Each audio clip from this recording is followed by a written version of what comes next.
கூட்டணி தொடர்பாக பொதுக்குழு எங்கள் மருத்துவரையாவுக்கு அதிகாரம் கொடுத்துருக்கு. அதற்கு பிறகு 3 கட்ட நிர்வாக குழு கூட்டம் நடத்தப்பட்டது. நிர்வாக குழுவிலையும் மருத்துவரையா கருத்து கேட்டாங்க.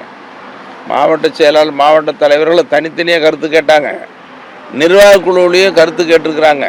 அந்த கருத்தின் அடிப்படையில் நல்ல முடிவு எடுப்பாங்க. என்னென்னா, இந்த முடிவை விரைந்து வேகமாக அறிவிக்காமல் சற்று காலம் தாமதமாகிறதுக்கு என்ன காரணம்னா, நல்ல முடிவாக இருக்கணும், வெற்றி பெறக்கூடிய கூட்டணியாக இருக்கணும்.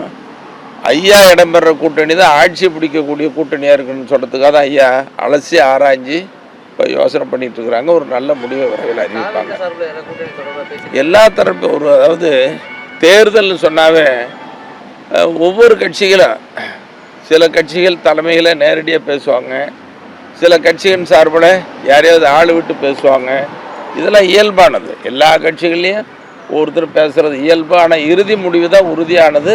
இந்த இறுதி முடிவு ஐயா அறிவிப்பாங்க. இப்போ கூட்டணி அமைக்கிறதுல எதுவும் ஒரு சிக்கல் இருக்கா பாமகவுக்கு? தொடர்ச்சியாக அதிமுக கூட கூட்டணி அமைக்க முடியாத ஒரு சூழல் இருக்கு. அதாவது கூட்டணி அமைக்கிறதுல மருத்துவரையாவுக்கு எந்த சிக்கலுமே இல்லை. ஒரே ஒரு சிக்கல், என்ன சிக்கல்னா வெற்றி கூட்டணி எதுன்னு கண்டறியதை தவிர வேறு எதுவுமே இல்லை.